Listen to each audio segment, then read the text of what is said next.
Hey, Rick, before you get started, we got to get that panel changed because we got a third co-host that's not mentioned on it. He's a nobody, so don't worry about it. He's not a nobody. That's above my pay grade doing artwork, so we'll have to talk to those that have that artistic talent. But hey, everyone, this is Rick Brasuelis, and along with Fantasy Sports Writer Association Hall of Famer Greg Kellogg and Tip Major, one of the very best analysts with the TSA, with the football guys, and a writer with the last word on sports. Our focus is on helping you, the fantasy football player, be more successful in your fantasy football leagues and, more importantly, have fun doing it. Because as Greg says, if it's not fun, why do it? Darn tootin'.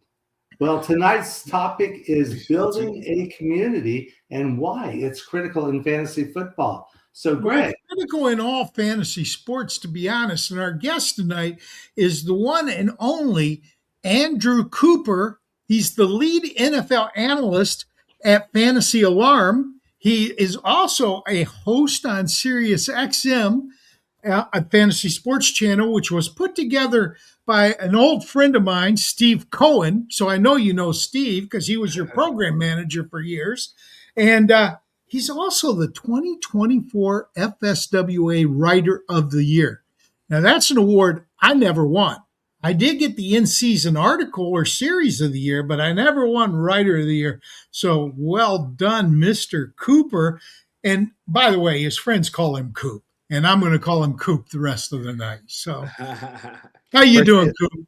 I'm doing fantastic, man. Always a pleasure to see you and Tip and Rick, man. And we're talking community tonight, and it's always great in the fantasy community. I wanted to bring up the first time that I met you. I already knew who you were because you're a fantasy sports writer, Hall of Fame. You're a legend, right? We were at the Fantasy Expo, and I'm with Matt Deutsch from SiriusXM, and we're about to record some video for the Queen's Classic, right? We're covering that draft and going through, and we were like, okay, we got to make a list of people that we want to interview today and get some questions.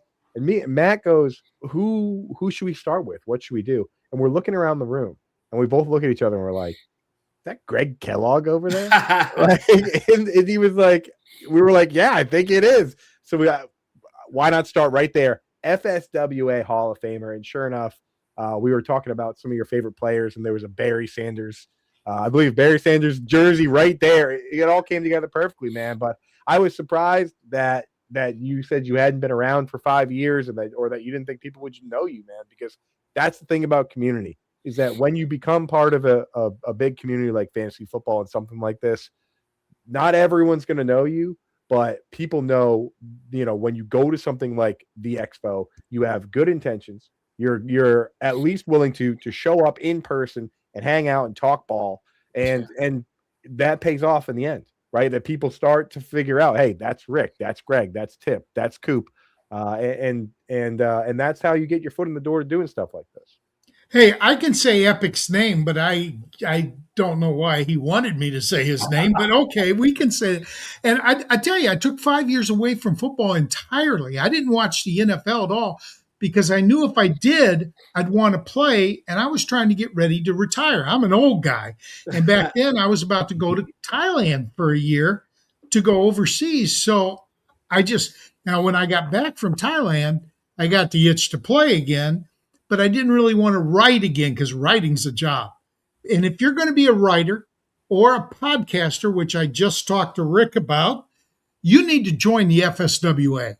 You really do. It's $40 one-time fee, $40, and you have a chance of becoming an award and getting recognized throughout the industry. And what Coop said about the community is absolutely correct. I've got lifelong friends in this community. I saw Joe Bryant, who I created Fantasy Experts League, FanX, with way back in the day from the rec.sport.football.fantasy news group, Usenet. Okay, nobody even knows what Usenet is now, but think of Reddit before there was a Reddit, and that's what Usenet was. And these guys, Bob Harris will be my friend for life. Coop, you'll be my friend for life. Now, my life's going to be shorter than yours, but we're still going to be friends for life. And we're going to see, you're going to be at the expo again this year, right? No question. Well, so we're going to see. Very likely. Very Are likely. you going to be there this year? They changed the date a little bit on us. So I do. Well, they did that to make it easier for parents because it's now in July. My daughter's birthday is July 30th. Take her. Easier for parents. Yeah, I'll bring my turning 3-year-old daughter to the expo. That's going to be that'll be great. She's 3 years old. She will be on July 30th, bro. Well, it's time to get her started. Yeah, no time but the present, right? She gets fired up watching football. Let me tell you, dude. She's got her touchdowns. Oh yeah, look, and she's a Patriots fan like her dad, right? Monster Patriots fan. Oh no, she's I got some words for you. She's got way more style than that. She's a Jets fan. Oh my goodness, Anyway, right tonight we're doing something different. Coop, we're doing something extremely different. We've got a special guest. He's going to be asking questions as well as answering them because he actually built a fantasy football community. He built Fantasy and Frames, Mr. Jorge Edwards. Yeah. Hey, there he is. Jorge, what up, dog? 2 weeks in a row. What up, man? I know. Well, Greg, first of all, Coop, awesome to see you again. Tip, Greg, Rick. Greg reached out and said, basically, I want to put you to work, Jorge. So I can't wait to help out here. And it's a pleasure joining you gentlemen on screen tonight. The more people that I can put to work, the less work I have to do. So I love that. And, before we get started, I want to thank both of you for giving up your time and your insights for our audience. It's invaluable. And this is the type of people you meet when you go to the expo. Tip, Rick, are you guys going to be there this year? Come on, Greg. Ever since I went 2 years ago and I've been hooked ever since. So it's no question I'll be there. I've already got everything set up as far as taking the days off from work and all of that. So I am there, my friend. Rick? And that was my first time going, and I got a chance to meet Andrew and meet Jorge and so many other people. It's great to be able to get a chance to meet people that you followed for so long on podcasts and in articles, and get a chance to build out your connections, your network, as well as get a chance to learn more. There was a great panel discussion on IDP. We had one, I think an even better one last week that Jorge was on. So thanks, Jorge. And then plus to get a chance to even see people on the TSA family. I don't get a chance to see Tip anywhere near enough. And now that you've moved out, and you guys live close to each other. Funny story. We were walking on. My wife, my daughter, and I were hiking along a trail in a state park that's near our house, and we're walking along, and all of a sudden, Tip is walking the other direction with his family. Yeah, so that was crazy. We talked probably for, I don't know, an hour on the trail. Yeah, man. No, yeah, because that's literally in my backyard, man. And folks, walk. This is the type of community, the type of friends you make in this hobby. Mm-hmm. You have got to get involved. And if you get a chance to go to the expo, do that. But I met Rick and Tip first time in person at a Scott Fishbowl live draft in Houston. If you can get into the Scott Fishbowl, first of all, it raises money for charity at over $500,000 last year alone for charity. And second, you meet people that will become your lifelong friends. It's just a wonderful community, a wonderful hobby. And talking about community, Rick? Let's start off with the very basic question of what is the fantasy sports community? You want to give us a shot at that one, Andrew?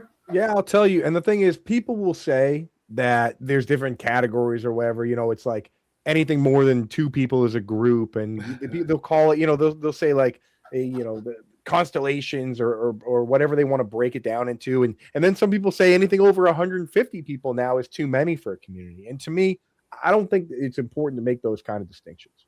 For me, a community can be as big as, hey, this is the entire fantasy football community on Reddit, or where there's literally 2 million people or 3 million, it keeps growing, or the entire community on Twitter, or it can be as small as a group chat. It can be a Discord. It can be a group of friends really that's talking ball. It could be the people that go to the Scott Fish Bowl, which I encourage people to go, even if you're not in.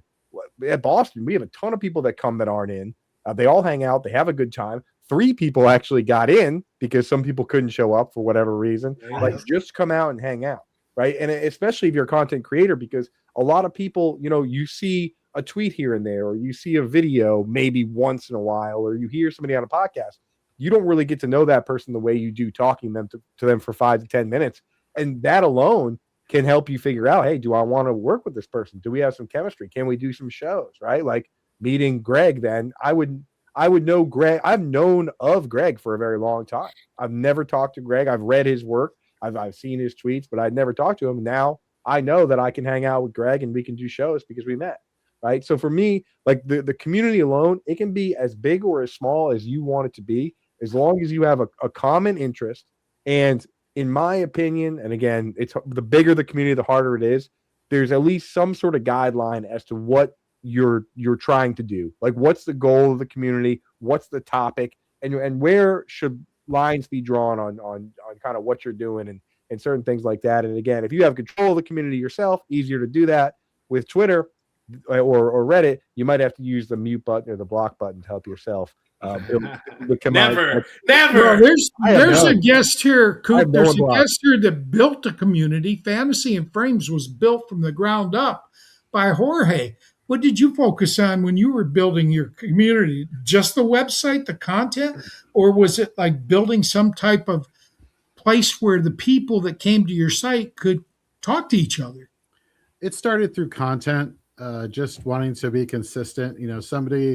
I reached out when I first started Fantasy and Frames. I had it on a website called Blogger. It was a free website where you can go and you just can post your articles and whatnot. And I reached out to both James Coe and Adam Rank at the time of NFL Fantasy, and I it was a shot in the dark. I'm like, hey, I'm Jorge. I'm starting this site. Would you mind giving me some pointers? And they were very thorough, and they gave me some pointers, and I'll always be appreciative of it. But I think one of the things they said to focus on the most was be consistent. You could put out 10 articles a month. You could put out 1 article a month. But as long as your readers know every Tuesday morning Jorge's putting out an article, then you have what's called a following. And so then that has grown over the years to the point where, we see people in the chat that, is like, we recognize those names each and every week when we're doing a live stream, and whether it's on our Discord that we're just starting to build up now. I mean, it really starts from showing your stuff. And then not only that, but like making yourself personable, like and relatable, and, engaging with your audience. That's probably the number one rule. Just remembering that, these are the people that are making you and inspiring you to do what you do, and to always, prioritize what they need and what they want above all else. Yeah, I love how you talked about consistency there, Jorge. And I love how you talked about, that is something that, look, I know that I'm going to have an article that pops every week at a certain time or a certain day, whatever it is. And when you build that consistency, you start to build a little bit of a reputation. So I want to ask you, Jorge, and then I'm going to ask you as well the same question. Actually, we're going to do it different. I'm going to ask Jorge the first question. Second question is going to go to you, Coop. Jorge, why is the community important? So tell us why it's important. It's a funny. So let me answer your question by giving you a small, quick story. 2016, my wife and I, we got married in October, and it was in the middle of fantasy football season. And we go on our little honeymoon up to New England. We're driving around for the week, just looking at the leaves changing color and doing all the sights and sounds. And I was listening to podcasts in the car, fantasy football podcasts. There you go. New England, baby. Let's go. And wait. Time out. You got married in the middle of football season? Yes, I did. Bro, yep. Like, hold on, dude. Like that for me, I already told wifey, like, look, it is not happening. It is not happening. Saturday wedding, I hope. It was a Saturday wedding. Yep. Okay. Oh, okay, you're off the hook then. Yeah, definitely not on. Wait a minute. That means after his first night of marriage, he was watching football the next day. Well, the party kept on going all weekend. So hey, there it is. There it is. But that started the year of marriage where it was like I would just talk nonstop about fantasy football, and eventually my wife said, Jorge, as much as I love these conversations, which that was code for like, please find a friend. Hey, time out. Yeah. Folks, do not make Jorge lose his point by making jokes. No, I got you. So she's actually the one who helped come up with the idea of creating my own website and awesome. creating Fantasy in Frames. And it was through that little nudge out the door that I, was talking to one of my friends who, like, would you be interested in doing a podcast? Cool. And then, you hear somebody that listened to your podcast and you're like, cool. And then you meet people and then, you start doing live streams and you start publishing articles, and it just is a snowballing effect. And so to answer your point there, Tip, as far as like what helps to build a community is just, it's just people can see through BS. People can see when you're just putting out stuff for the sake of putting it out, and people can see your passion and how you act and how you interact with people and what you do and how you carry yourself on social media and what you're all about there. So I think that goes a long way to it. I want to interject here, Tip. Okay, go ahead. I tell people that there are no bad people in fantasy football that have lasted 10 years. Now, the reason I feel confident saying that is because it's such a community. Every industry in the world has good and bad people that get into it. There are shysters that get into fantasy football, and they will steal your money and they'll take advantage of you, but they don't last because the reputation gets around and they get shunned. Anybody that's been here 10 years is a good person, a good person. So, Jorge, good point. Greg told me that from the very first time I talked to him. That was one of the first things he said. He said, "Hey, buddy, if you're not in here 10 years or more, you're not a good person." I remember you saying I did not say that. I said, if you are, you are. You are. That's how you said it. You're right. All right. So, Coop, we got another one. We got a good one for you because we know that you've been in multiple communities. We've seen you on X. We've seen you in Reddit. You talked about Reddit. Reddit is actually how you got started, if I'm not mistaken. That's right. So I want to talk to you about how did you focus? Did you focus on one community? Did you focus on multiple communities when you started? How did you get around with doing that? Because you said, you started out at Reddit. I'm assuming you had a job or something at that, a regular 9 to 5. You weren't full-time like you are now, right? Yeah, I mean, I had jobs for a long time before I went full-time. And I mean, those were some crazy days. I mean, at one point I used to, because I worked in commercial real estate, and the crazy thing is you'd think those deadlines would be the most serious ones, but technically $5 million property closing, you could technically move that. I can't move Thursday night football. I can't move Tuesday waivers.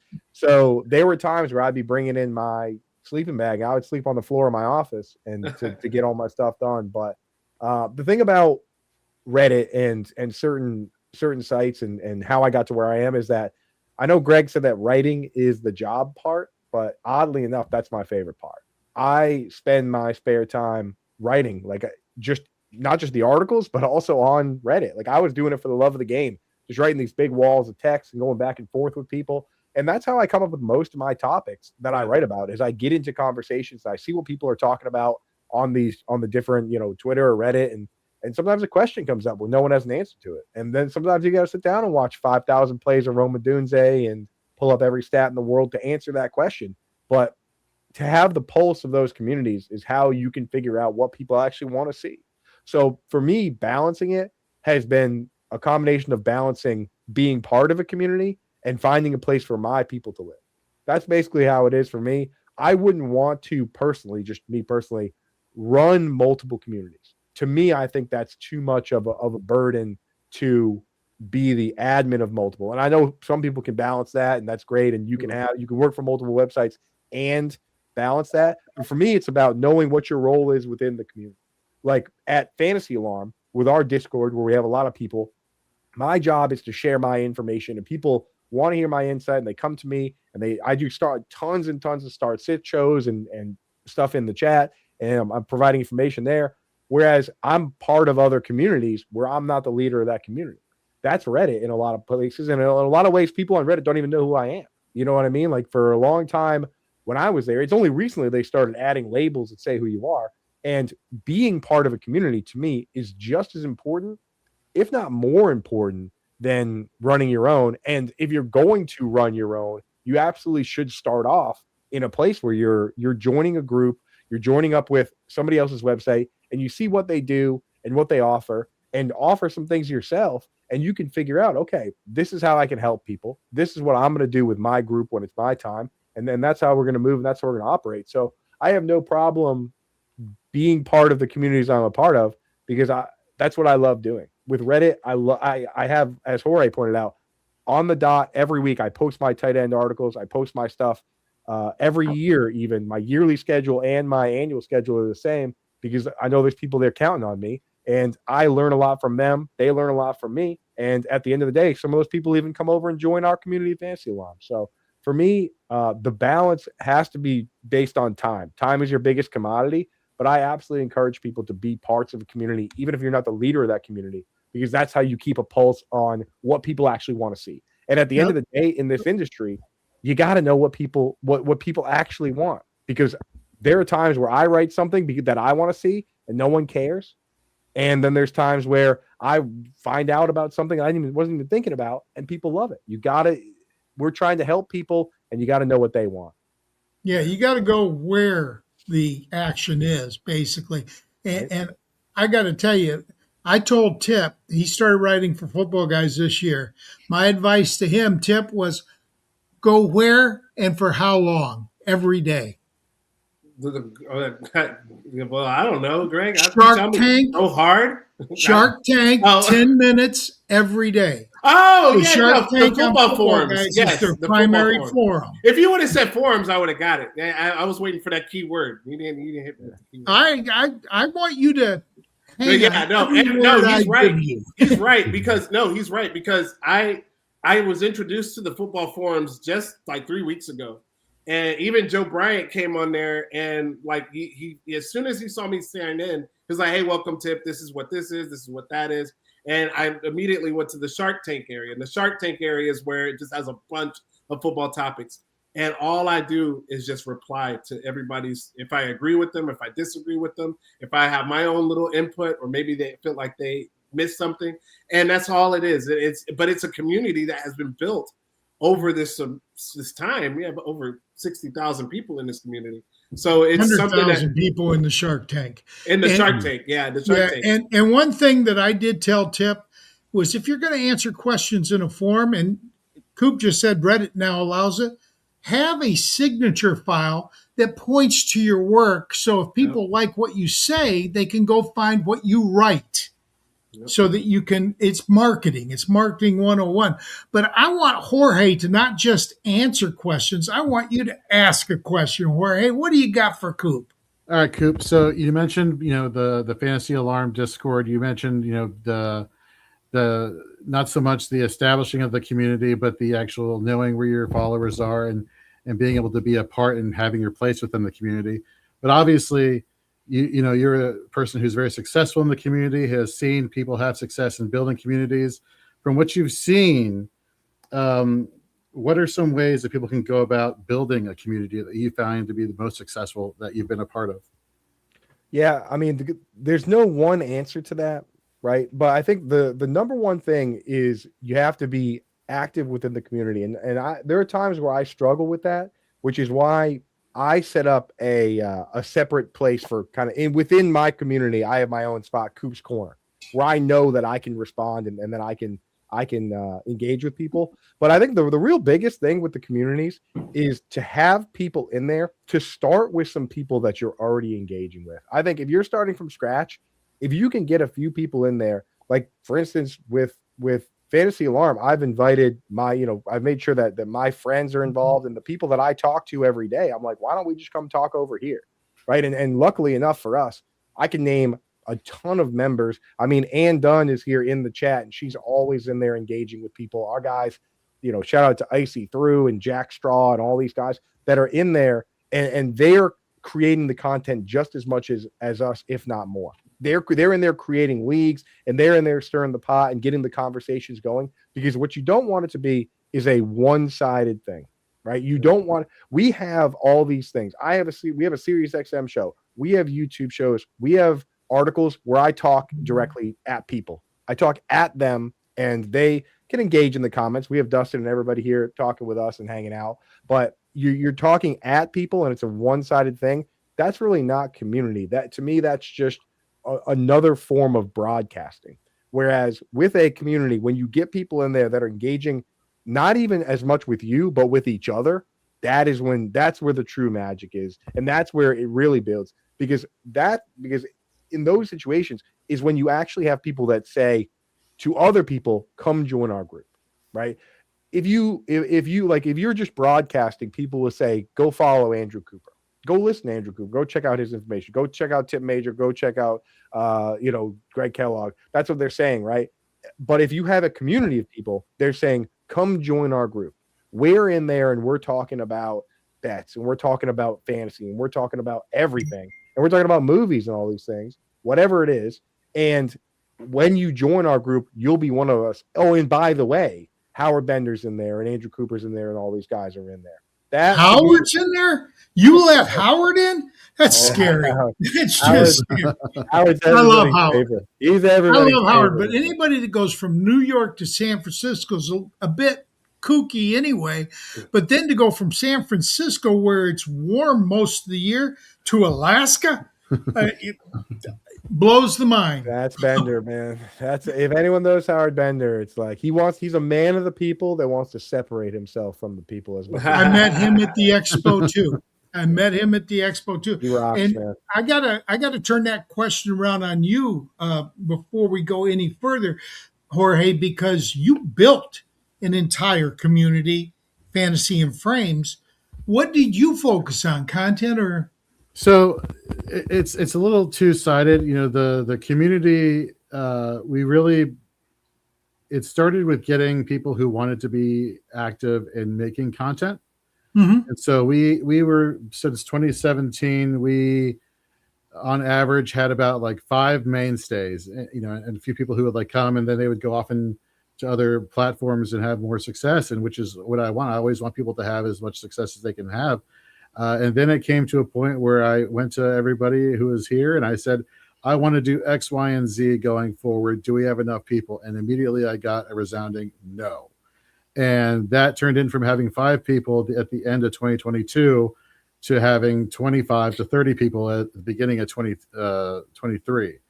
And so being able to help these people who did not have any experience in fantasy football content creation or any exposure to the community have as much success as they've had, going on, Sirius XM with the Bob Harrises and the Andrew Coopers and the Howard Benders, to see that community of content creators grow has been amazing to watch. And then from that, you get all the different personalities that are now on screen, that now we have multiple shows streaming every week. And each show has their own group of people that jump in the chat that, oh, Jorge's doing an IDP show, we should see X, Y, and Z person. Or if it's like a redraft or dynasty show or so on and so forth, you see some regular faces that show up, and they're engaging with you. They love what you're saying. They love what you're talking about.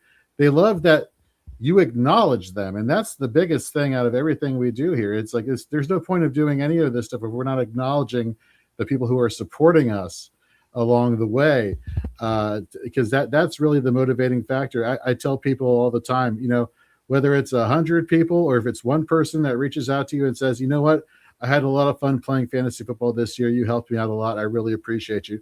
That one person makes all the difference in the world. I got to say, Coop hit the nail on the head, and you reinforced it. It's about a conversation rather than talking at people. Mm-hmm. And both of you guys really hit that. Rick, I know had the next question. Before we get to that, can we pull up Dustin's comment there real quick about? Sure.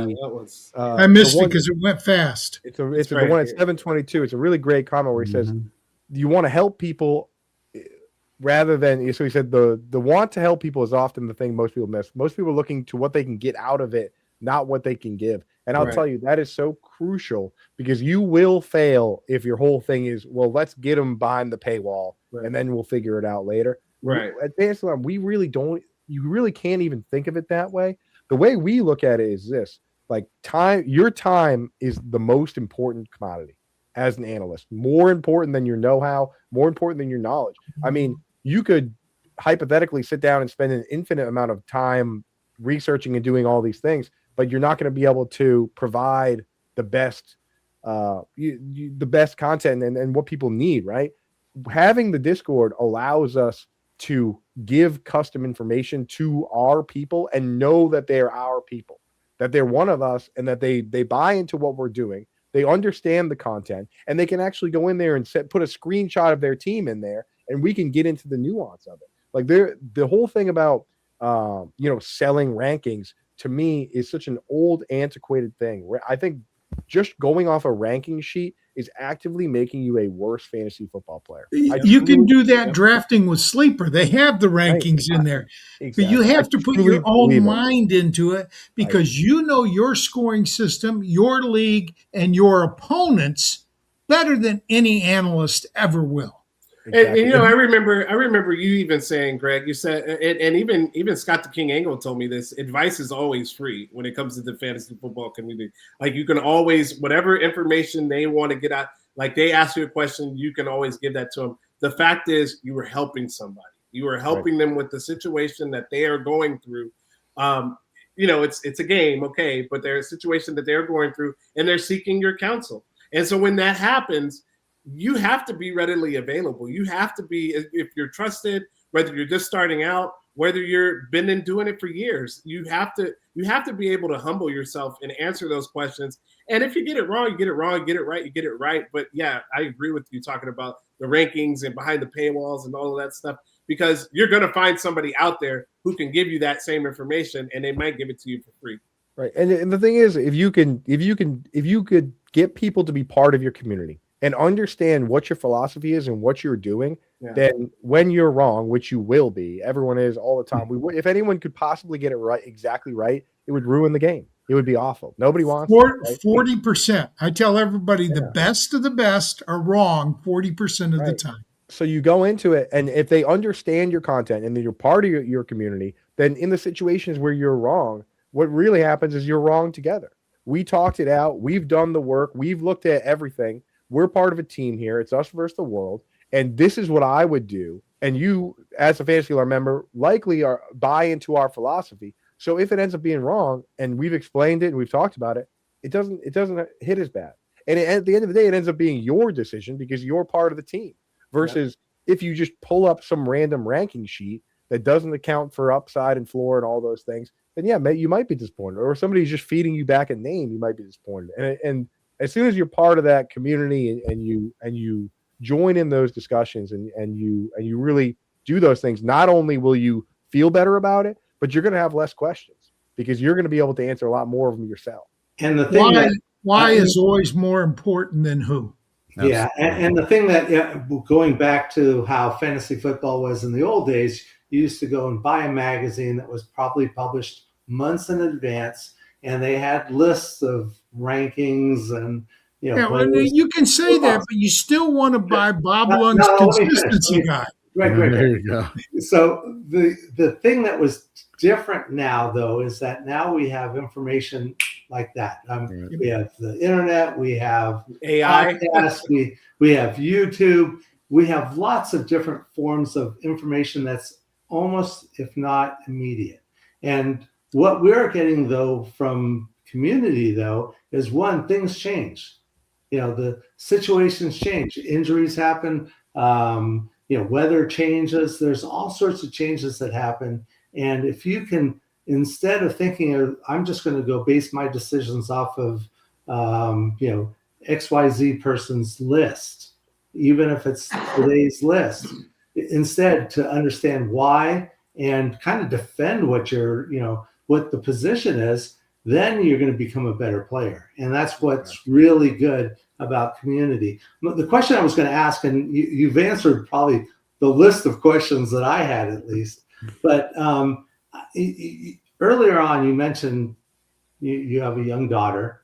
We all have families. We have work that's, unfortunately cuts into our time for fantasy football. How do you balance, and what is the right balance between stuff that you write, stuff that you share via, these community platforms, what's that best balance? I mean, it's different for everybody. For me, I always sit down with my guys, especially the SEO guys, and I make a content schedule that is pretty strict that we stay to, even down to what hours I plan to be in the Discord. Like, I'm in there popping in and out, but I'll even say my office hours where I will be in here every day from noon to 1, and I'll set that. And I'll set my schedule of, I post everything. I mean, my schedule is actually insane, but like I post everything of like, at the beginning of the year, I say, here's what I'm doing. And here's when the article goes up. Here's when it goes on Reddit. I will be in Reddit from here until my SiriusXM show starts at 6 p.m. My article will be up at noon. I will be in Reddit from noon until 1 p.m. Like I always set that content schedule because you're right. You have to separate the time. Luckily, because of what I do work from home. So I'm up 7 a.m. with my daughter till 9. I always take a break during the day to play with her. I always take a break to do bedtime, bath time, unless I have the SiriusXM show, unfortunately. But, it's like those 3 days a week. I always take Saturday off. We're doing this Tuesday night because Thursday nights you're off. We could have delayed our show 1 hour on Thursday night and missed your SiriusXM show. That's what we did for Howard when we had him on, because he came on and his show overlapped with ours. But we just delayed our show an hour so we could get Howard on. But you told me Monday, Tuesday, or Wednesday is better because Thursday night after your show, you do what? Bedtime, bath time, clockwork every time, dude. So that's the thing. Family time always, and that's family the thing. First. Howard's got his dogs, and it's also like 4 p.m. right now or whatever. It's like 2 in the afternoon where he lives, so he can do that all he wants, But yeah, it's like you got to set expectations. It goes back to really what Jorge said earlier. Set expectations of where you're going to be and when, and be there. You know what I mean? And obviously life comes up, but when you have your community and you have your Twitter account, you can say, hey, by the way, no show today, or I'm not going to be available today. And then people understand.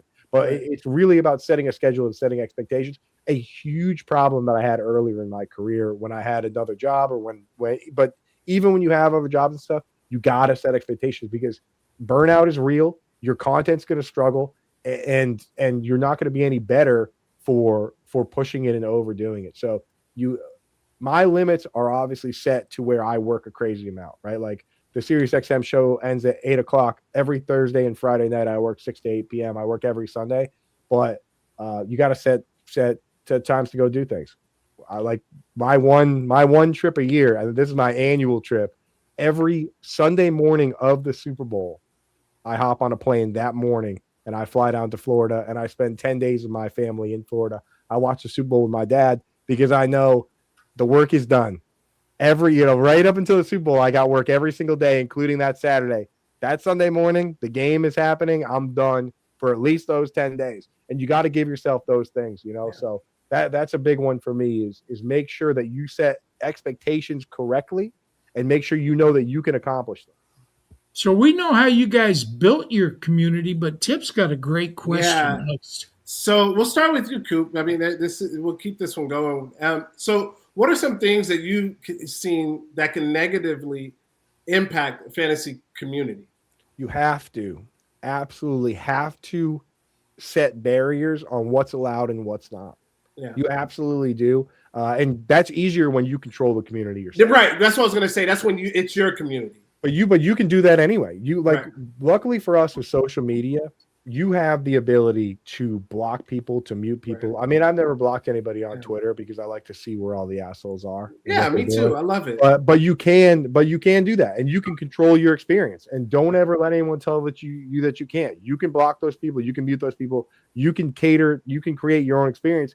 And in Discord, we set a lot of rules, right? Like topics that are off limit. We really don't. We talk football. We talk all the sports in our Discord, NASCAR, hockey, whatever. But we don't talk divisive things like politics and religion.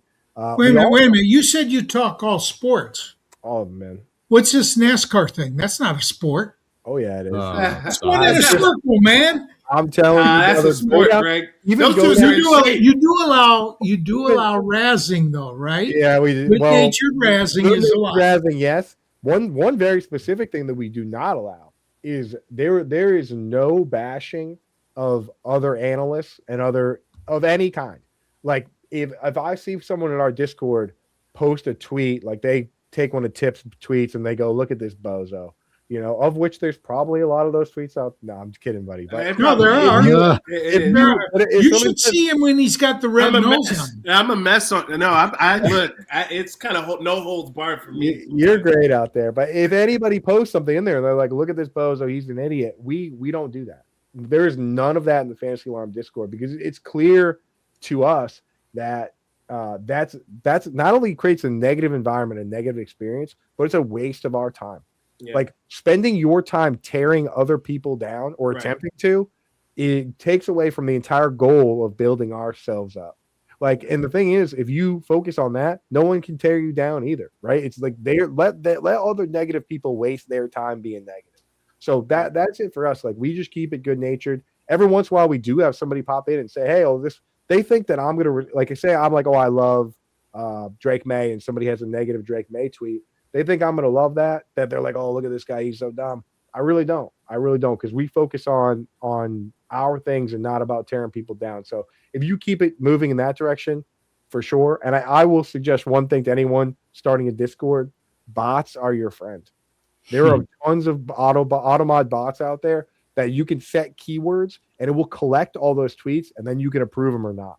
So for us, anytime anyone swears in our Discord, it pulls the tweet comment, sends us notification. Every once in a while, if it's like a very mild mannered swear, like we've removed some words like, it's like it was picking up jackass. So we say, okay, you can say that. But like we set those and we go in and approve them or remove. Oh hell! Oh shit! Would you ban those? So for the most part, they get caught in the filter, and we get a notification, and we just approve them a lot of times. If it's nothing bad, you know what I mean. If it's nothing negative or it's nothing derogatory, but I mean, a lot of times it picks up a lot of people joining our Discord to spam their own stuff or like other bots coming in. So that stuff is your friend. To always use the tools at your disposal to protect your community and to protect yourself within other communities. If people are harassing you, block them. If people are annoying, mute them. If people are engaging in bad faith, clickbait stuff, and you don't want to see it, you can get rid of that stuff. You can cater your experience no matter how it is. So that would be my advice. JC and Iggy are terrified of opening our Discord because of the bots that'll come in. But you just said you can use bots that capture bots. We have a whole section of our Discord, and Iggy's in there too. You go down to auto mod alerts, and I can talk to you guys about that. It says right here, this message was blocked. And I got one right here that's like, oh, hey, happy holidays. And the message was blocked because he had a misspelling of a word in here. And we just told him and he reposted it. But like, we get tons of bots that come in that are, just like get a million views, blah, blah, blah. Now you got to have something picking those up, especially as your community grows. So we'll talk about that off air. I can help you guys figure that out. Oh, you're so cool. Hey, Greg, I love you. Greg, I think you have a question next. I do, but I want to give this one to Jorge because he's got a community too. Do you have a Discord, Jorge? So we did a soft launch back last May, and so we are slowly building that up as we go. We kind of break it down by like the forms of content, like that we cover with the redraft, the dynasty, and the IDP. In which case, we try and interact with everybody, make sure we're posting, everybody's availability. And one of the things that I made it pretty clear to everybody at Fantasy and Frames is like, if people are coming here and joining this, they're coming here to interact with us. And by us, I mean all of us. So let's all of us be hands-on and interactive. And, whether it's posing questions and asking, hey, do you all participate in X, Y, and Z? Are you interested in it? Or, just teaching people. That's one of the things that Fantasy and Frames I love about what we do is, and going back to my wife who helped inspire this, she's a teacher. And one of the things she said to me early on is like, it's not out there that should be out there. Resources that teach you why and the how of fantasy football. And so, when it's one thing to just give advice, and you can hear the naysayers who are like, oh, people who like fantasy football just want to be told what to do. That is the biggest fallacy that there is in fantasy football. Like, let them know the why behind everything. Does it work out all the time? No, nobody gets it right 100% of the time. But as long as you can explain the process and it's logical, people are going to rely on you. You know, if you get lucky and say play X player and they go off, okay, can you duplicate that success without having any rationale or reasoning or explaining that to somebody? Like that's not good for longevity. And so, it's very important to do that. I used to have a series of articles that I called the Fantasy University. Set them up like 101, 102, 201, 301 for a third year level course type thing. And I lost them all when I retired. I switched computers, and I hate that I can't find those now, because it's exactly what you're talking about, Jorge, is wearing the why and the how. Time to get on that keyboard. Time to dust the I'm not redoing them. You gotta find that old floppy disk. I'll loan the name to anybody that wants to do it and organize it, because I think it is needed. I do. But things can negatively impact your community, and you guys have both talked about that a little bit. But yeah, how fast does your community grow? Does it depend on the amount of content you have? I think Coop hit the nail. Consistency. You're going to put an article out on the same day at the same time every week. It gives you consistency. But when you're building a Discord, Coop, how long does it take to actually build it to where it reaches that point where it's got its own synergy?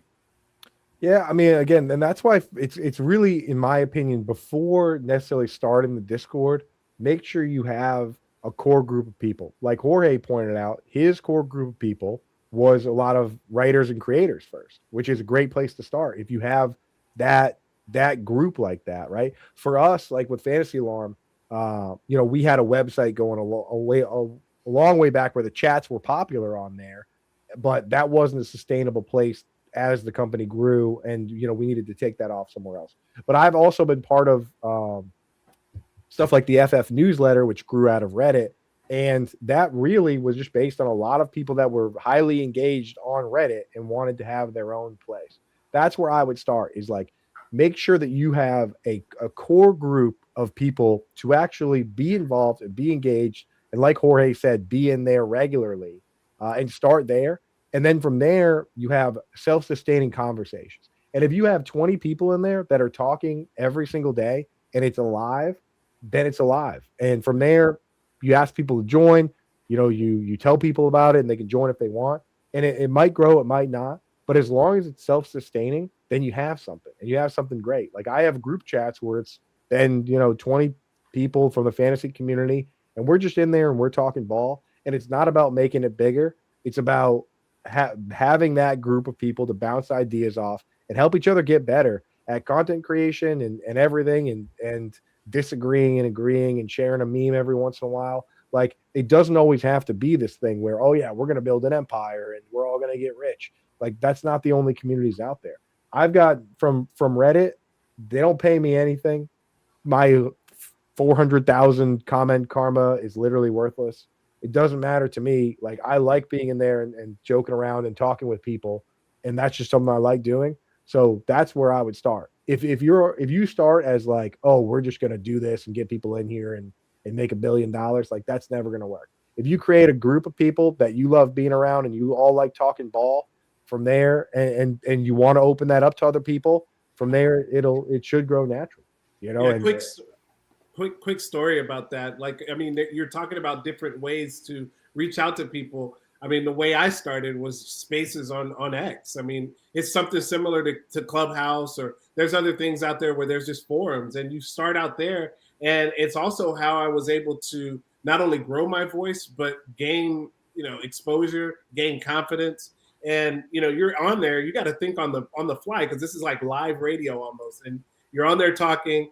And that's how I met Greg. I literally met Greg on there. Coop, you were on the show with me and Bob Harris. I remember you popping in on there. Like, that's how it all started. It's just starting that community and keeping that that community tight, and keeping it to where you know who you know. You may not agree with that person all the time, but hey, that sometimes that brings out the best in that community. So I love that. right? Once you have that core group of people, especially, like, you know that other people might come and go. And Right. even core members of the community might come and go for whatever reason. I've had Right. friends that needed to take a break from social media, or Yeah. maybe they didn't like the platform we were on. And I think that is an underrated thing as well in the fantasy space, is to not only figure out what your content, where it's going to live, but also figure out what would happen if that platform went away. Like if Right. there are a lot of people, like, again, it might not resonate with a lot of people, but there were a lot of people that invested a lot of time into MySpace. That was a big thing for a lot of people, and that went away. You know what I mean? Like there's a lot. It's easy to forget about the platforms and the places that are gone, the forums that existed. You know, whatever it is that you're into, video, you know, Club Penguin or what, like, did things go away? Like X could change the algorithm. They could change what the website is, and it could go away. Now, is your entire community based on there? Is all your content just on Twitter? I would definitely focus on figuring out how to separate, how to capture your audience and bring them to a place that you have some control over. Our Discord, our website, Fantasy Alarm, where all our articles are, our YouTube channel. And if YouTube goes down, at least we know we have the capability to find a different version of that, right? Like if SiriusXM goes away, well, we're going to have to find a different place to share our podcast. And luckily there are podcasts now. Whether you do a newsletter like JJ Zachariason does, like find a way to capture your audience and get them in a place where you're not reliant on just one form of communication that can be flimsy. You know, there's a lot of people that left X, Twitter, call it whatever you want. Be careful. Yeah, you just named another guy I met at the expo. Just another reason to go to the expo. JJ and Matt Harmon and JJ I met at the expo.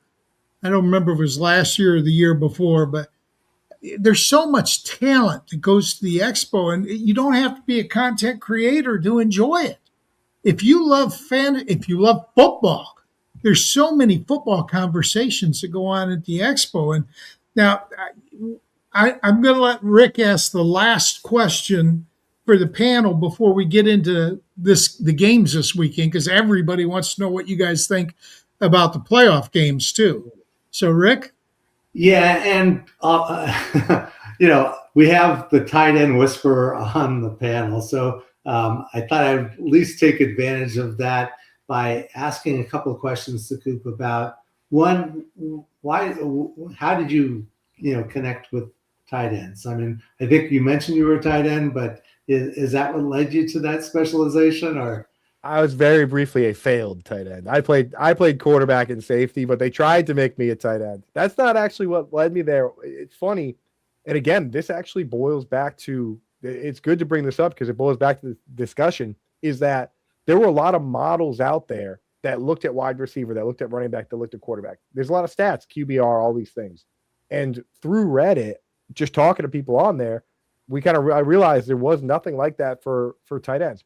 So I actually created this giant spreadsheet that I was like trying to create like a score for tight ends, right? And I was looking at some different stats that people weren't really looking at. And I actually never really successfully boiled it down to a score. I actually kind of figured out that that's not going to be realistic. But I had this giant spreadsheet with all these stats. And at the time, Howard Bender was the tight end. I considered Howard Bender the tight end whisperer. I still do. Like a lot of people, if you say tight end whisperer, they think Howard Bender because he's always been that guy. And I reached out to him because I started writing baseball for Fantasy Alarm, and then they wanted me to write some football. And I reached out to Howard, and I sent him the spreadsheet, and I said, hey, I didn't even really know him particularly well then. He was just like my boss's boss. So I was like, here, use this for your tight end articles this year. And he reached back out to me, and he was like, did you make this? And I was like, yeah. And he goes, you're doing the tight ends this year. And I said, well, what are you going to do? And he goes, I don't know. What were you going to do? And I was going to do the running backs. So for that year, I did the tight ends. He did the running backs. And it just so happened that a couple key stats that people weren't looking at the time a ton, like pass block rate and things like that, athleticism score type things, we hit on like Mark Andrews. We hit on like Darren Waller. And from there, it really snowballed. And of course, now I obviously do a lot more than just tight ends. And but I always lean into it. I never will go away from it because people rely on me for that. And I still share for free, much to the dismay of some people. Yeah, the yin and yang, I read that religiously. I always share a good chunk of information for free with Reddit because I wouldn't be doing any of this if it were not for that community. And I kind of made a pledge to myself to always be there and always be available. It's pretty easy because I like hanging out there. I mean, if you go check my Reddit profile, I was in there talking football today and talking on other communities, talking about whatever else, music, movies. But like, with like finding a niche is good in the beginning for sure, because you have people that rely on you for a certain thing, and you can create a schedule that people will count on. But for me, like now people don't realize I do yin and yang tight ends type content at quarterback. I used it to win the Kings Classic at the Scott Fish Bowl. I drafted 2 quarterbacks, one risk, one reward guy late in the draft, and ended up winning that way. So we have that content for everybody, but in terms of like getting started, maybe it is good for some people to create a niche, maybe to be known as something or not. But yeah, tight end was something I kind of ended up on just because there were questions out there that I didn't think people were putting enough time into answering. I'm always bad at tight end, so I'm going to ask the question. Everybody turn away, don't look or don't listen. Which tight ends are you going to be focusing or targeting in 2026? And are there any tight ends in the rookie draft that you're honing in on? Yeah, so with the rookies, I haven't done my deep dive. I take that very seriously, but I always wait until we at least have some combine information, or at least until everybody declares. Because again, time is money, and I allocate everything accordingly. I actually spend a huge amount of time coming up very soon doing a team a day, every single day, a different team in free agency. And that's going to determine really how I start doing my early best ball drafts and everything for tight end, because tight end opportunity is more important at that position than any other. It truly is. So you really do need to have guys that are top 2 targets on their team. You need guys in the right scheme. I mean, right now, Rick, I got to tell you, with 10 coaching jobs up for grab, all sorts of guys available as free agents before the draft, a guy like Kyle Pitts maybe coming back, maybe going somewhere else. Right now, it's impossible to really sit down and say for sure that I'm going to lock in on a certain guy at this very moment, because we've seen so many times teams go out and acquire a wide receiver that moves that tight end from the second target to the third target. We've seen guys change teams. So I'll tell you right now, I really can't sit back and say this guy is going to be the guy, because we're about to enter the world of moving parts.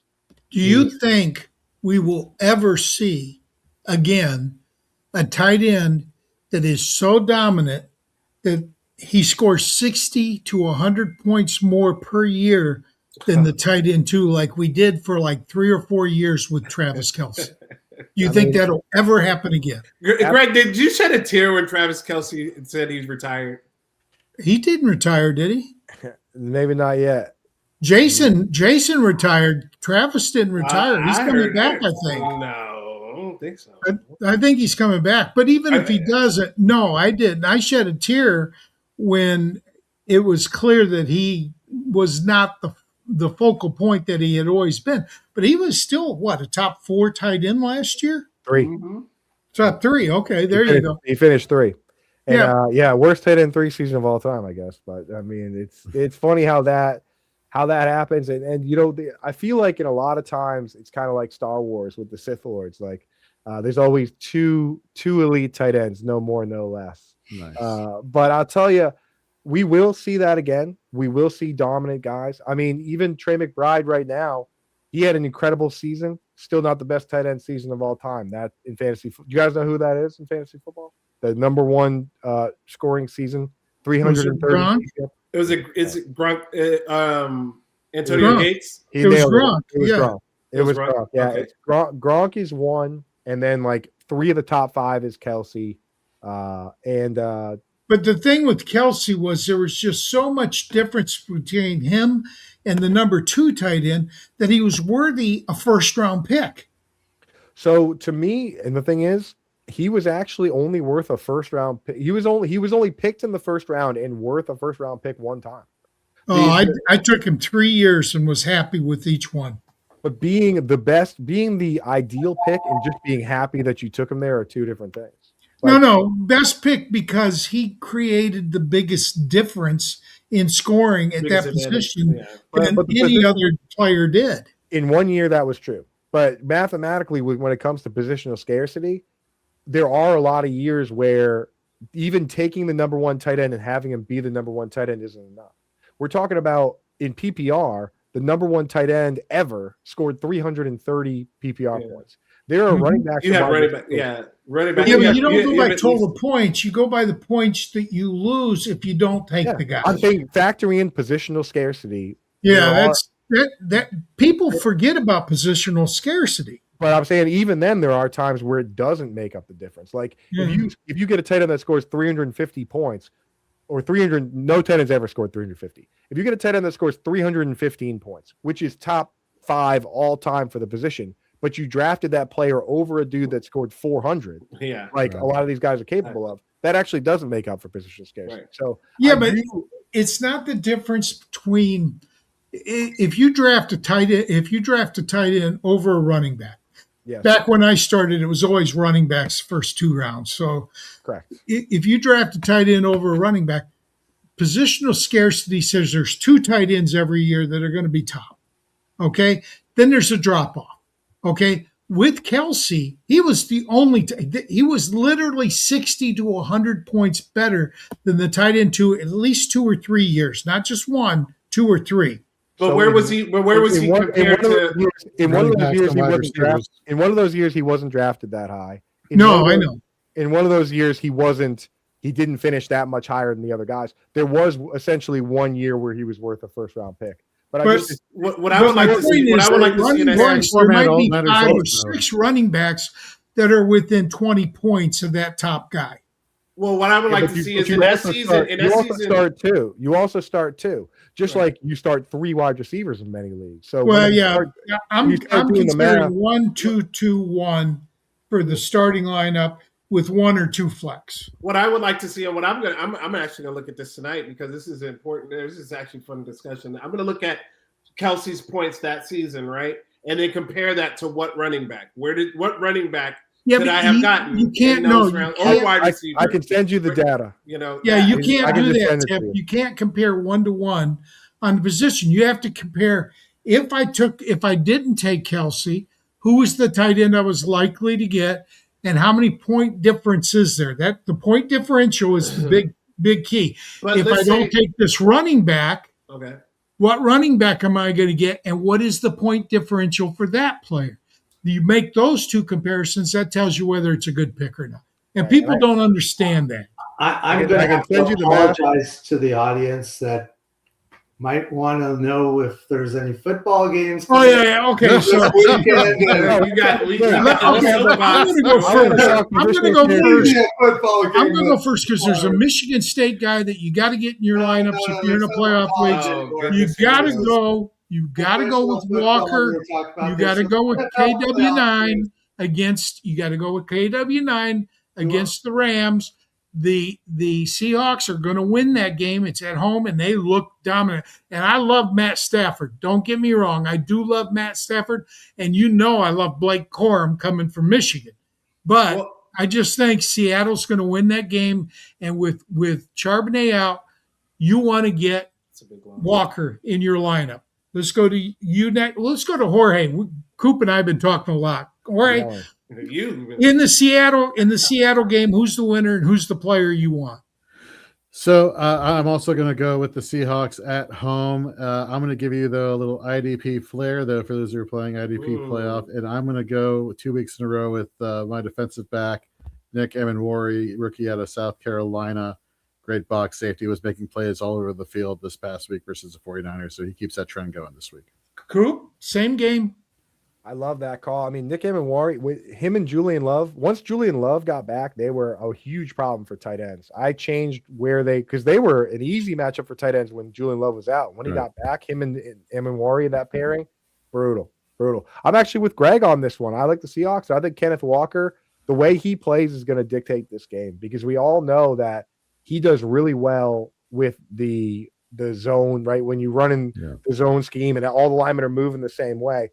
And then when the other team stacks the box and Kubiak does an incredible job a lot of times of calling a gap scheme or calling a man-on-man scheme and getting guys going in motion, Gray's able, come in and pulling. If Kenneth Walker can replicate the downhill running of Charbonnet in those situations, that's going to be really hard to stop. And I am a Kenneth Walker truther. So I think he's a guy you got to have in fantasy. And I think everything's going to boil down to that. And I will say this. I love Clint Kubiak. Whatever team gets him and makes him their head coach this year, I think they're doing a very smart thing. Okay, now we're going to go Rick next. And Tip, you got this one plus the next game first. Gotcha. Okay. I'm going also with Seattle. I think it's going to be a close game. The Rams beat the Seahawks 21-19 in Week 10. Seattle beat the Rams 38-37, Week 15, both close games. Seattle's defense, number 2 against running back, number 2 against wide receiver, number 4 against quarterback. I think JSN is going to be the big game. The Rams sometimes struggle against wide receivers, so I would pick JSN as the huge game. Tip? Yeah, I mean, for me, it's easy to pick Puka Nacua, right? And, Devontae Adams is just not quite there yet. So I'm going to look at a tight end. Since we talked a little bit about tight ends, I'm going to actually look at Terrence Ferguson because I really think that this could be that game that we start to see. We forget about Colby Parkinson. We forget about Tyler Higbee. Like, this could be that game. Seattle Seahawks are one of those teams that you can actually score on with the tight end. And they've allowed 6 touchdowns this season. They allowed 6 receptions to the tight end position. So I think that Matthew Stafford, I think that Sean McVay are going to scheme some things up with the banged-up Devontae Adams working his way back in. I think he'll be fine. But he's working his way back to full shape. You saw last week they tried to get Ferguson involved in the red zone and get him in the end zone. I think that they do that a little bit more this week. So before you go to the next game, Jorge, how many of those 6 touchdowns came when Jordan Love was out? Love, yeah. It's good. It was a good chunk. But hey, to Tip's point, Terrence Ferguson plays a ton of actual split end. And he runs real high A-dot routes. Real right. Yes. Like 18-yard A-dot we're talking about. Nobody else is really above like 12. The next closest guys are like Arondé Gadsden and literal converted wide receivers. I got to do this. I know everybody on this panel knows what A-dot is, but I'm old. And a lot of people don't realize that average depth of target is actually a statistic. That means something. That means something. Correct. So that's basically from the line of scrimmage to where the ball's thrown to. Right. So it does matter. It really does. A-dot was the first when I was doing this, when the A-dot was the first like advanced metric when it came out, where I said, wow. I was like, how are they even calculating that? You know what I mean? It was because film study. Right. At a certain time it was just yards. Targets was like the first one where I was like, okay, yeah, like that's cool. That's cool. That's cool. I was like, that's cool. They're keeping track of that. But then when A-dot came out, I was like, how is that possible? Like, are they just charting every single play? That is crazy. And then now, of course, we have insane stats. Yards after contact. Yeah. I always remember average depth of target because that was the first time when I was like, have you guys ever heard of A-dot? And my buddies were like, what are you talking about? When I stopped in 2016, nobody was using any advanced metrics. Yeah. So when I came back, that was all new to me. I'm like, what the hell is this stuff anyway? Yeah. Okay, there's another game. Tip, are you gonna make Coop cry? Who's gonna win the AFC game? No, I think I got some stuff to say about this Patriots, but I'm not. Nobody should be changing their bets based on my presence. We're not going to be exactly what people are feeling. I'm not going to go. I already laid it on one of my Boston friends not too long ago. But anyway, Marcus Jones, this kid, 5'8" of him. This kid is a baller. He was all over the field last week. He's been all over the field the whole season. He does it all. I've even seen him. Not only seen him to kick returns, punt returns, and do really well at that. Who's winning the game?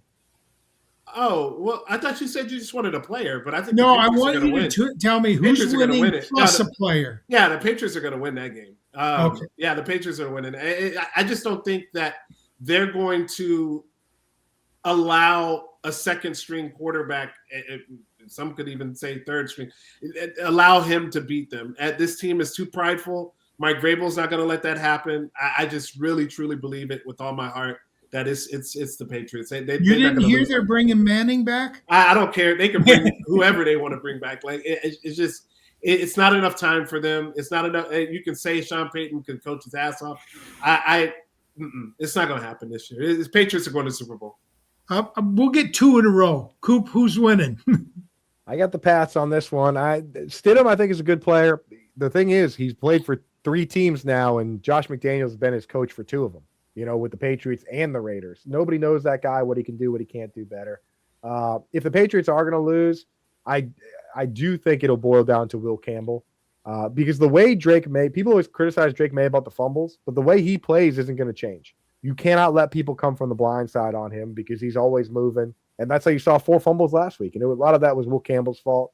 For the Patriots to win, we really need to see Robert Spillane and Christian Ellis keep playing the way they've been playing, especially Christian Ellis. He's been everywhere. Spillane just got back from injury. But Jorge, you're an IDP guy. Spillane was a tackle machine. Absolutely. In Vegas, right? And then when he was healthy this year. Hurts my heart, man. Hurts my heart. Right. Man. Yeah. Jorge. He's got games. Can RJ Harvey run on this Patriots team? That's the thing. That's the problem. The one-dimensionality. Yeah, when Spillane and Ellis are healthy and they're scraping the way they can, makes it very difficult to run. There should be very little running games. So who's winning, Jorge? It's going to be the Patriots, but I will give a caveat that if the Broncos have a chance, it's up to Nick Benito, edge rusher for the Broncos, to keep the pressure applied onto Drake May, because we saw both Danielle Hunter and Will Anderson just tally off on Drake May last week. If they had better competent quarterback play, which that's a whole other discussion, meaning the Houston Texans, would have the game turned out a little bit more competitively? Sure. Would they have won? No, I don't want to say. An average quarterback would have won that game for Houston. Average quarterback. If the Broncos have an a average chance, quarterback's not going to turn the ball over 4 times, 5 times. Jorge, my brother-in-law. In fairness to the quarterback, they were without their best wide receiver. Their tight end went out early. But none of that made him fumble the ball 4 times. Rick, none of that made him throw 4 interceptions first half. It would have been a different game. With the defense playing that good, Rick. Yes, it was playing that good. Down, like you got to be able to run the ball more, do something to make easier throws. He just tries to throw the long ball too much, man. Look, CJ Stroud has won a lot of games for that team. CJ Stroud has won 2 first-round games in the playoffs. Yeah. But CJ Stroud has also looked horrendous in the divisional round both years. Yeah. Okay? So is CJ Stroud the problem? No, I don't believe he is. But I do believe he cost them that game. Yeah. You're going with New England, you said? Yes. And who's your player? Denver's Nick Benito. Okay. Rick? How can you not pick the Patriots? I would have picked the Patriots if Nix was playing. Without Nix, they could say, the backup's decent backup, but he is a backup. Patriots are number 1 against the running back, and they just smushed the Texans running back running game. The player I would look for, actually, I like Chasen as a defensive player. He hurt the Texans last week, but I think Hunter Henry would be coming up big for the. He's been hot. He's been doing good. So I'm the odd man out because I'm going to pick the Broncos. Come on, Greg. And I'm going to pick the Broncos because I'm going to say not even that. Come on, Greg. You don't truly believe RJ Harvey's going to have a big game against the Patriots. It's hard to win on the road in Mile High Stadium in a game that gets you into the Super Bowl. I mean, this is not just any game. And I do like the kid. I like May. I think he's got a great future.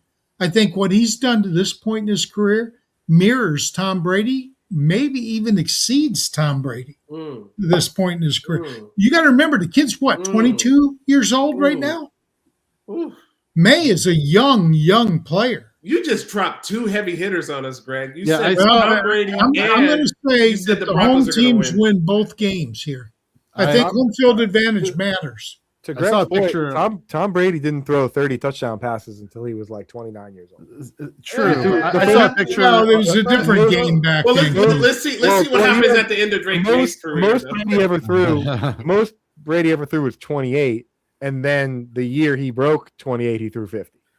Yeah, but it was a different game back then too, See, right? NBC Sports put out a picture on Saturday where it was like the Patriots advancing to the title game, and it said the caption was "Passing of the torch from Brady to May," and I'm like, "Oh, easy, let's pump the brakes on this whole passing of the torch." The torch rolled around on the ground for a little while. Guys, behind me, up here, is a Tom Brady autographed Michigan helmet. Oh wow! Yeah, let's go.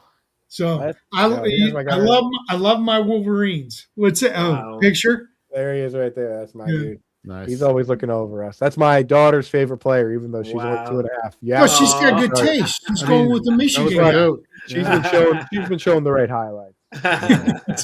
Hey guys, so funny. I really want to thank you guys for coming on. This was a great show. We could have gone 4 hours talking about community. Yelling about positional scarcity. 4 hours. Man, look, we gotta have you back on this for that. Bots that can help. I do want to do that, and frankly, I really appreciate you, Jorge, coming on last minute for us. Sure, absolutely. And Coop, I really appreciate you all the time. You made me feel welcome back in the fantasy community. I didn't know what to expect that first expo, and anybody should go to the expo.